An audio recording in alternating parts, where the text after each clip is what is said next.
Hey, my name's Eric, and this is how human resources was created and developed.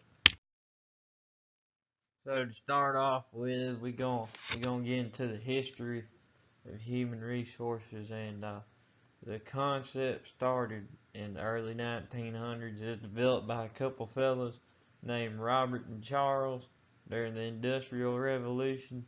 And there's this other cat too named Frederick Taylor, and he kind of he made workers more efficient in the industrial environment. Kind of helped them out, make them work better, make them work faster, make them happier. And there's a company, the National Cash Register, and they think that was the first company to implement human resources as we know it today. Human resources became more commonplace as union membership fell down, and human resources that they stood up for things that the union stood up for, like wages and workplace safety and all that stuff.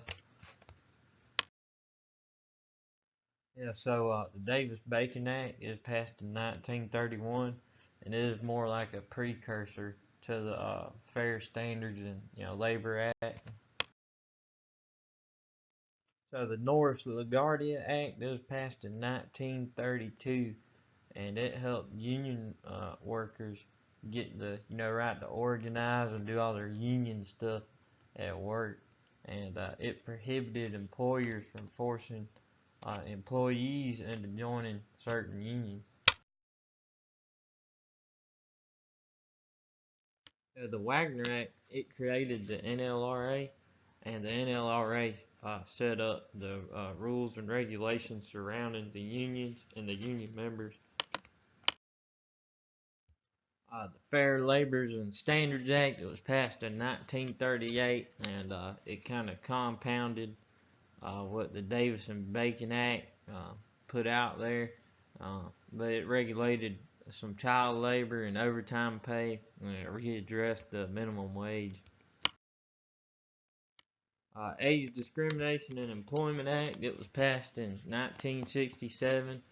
It was strengthened by some amendments that was passed in the 90s, and pretty much the whole gist of it was to protect workers over the age of 40 from discrimination because of age.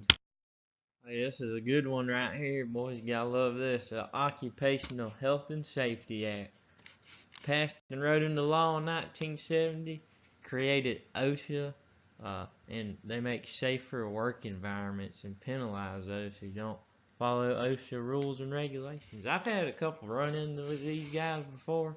I work construction, and you run into these guys pretty often. But now I digress. That's a topic for another time. The Family and Medical Leave Act is passed in '93. It applies to companies with 50 or more employees, and it mandates that employers give their employees 12 work weeks of paid medical leave per year.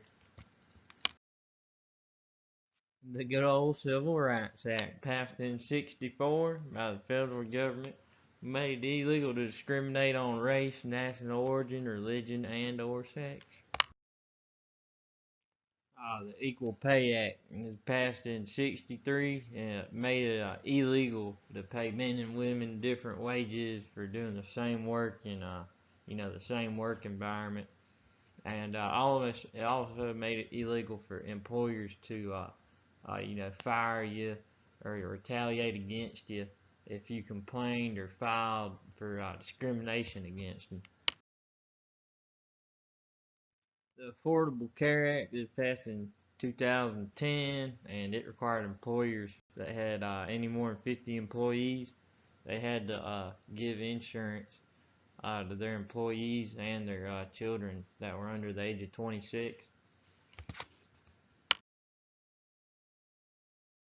So as a conclusion, I think all these laws they help shape human resources, because human resources has to do with hiring people that work for you, giving them raises, bonuses, and like insurance, benefits. You give them benefits, raises, and promotions.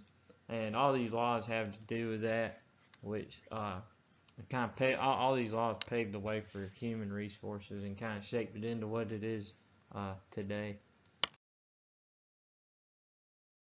And for the final things, my resources, these are the list of my resources right here. It's where I got all my information from.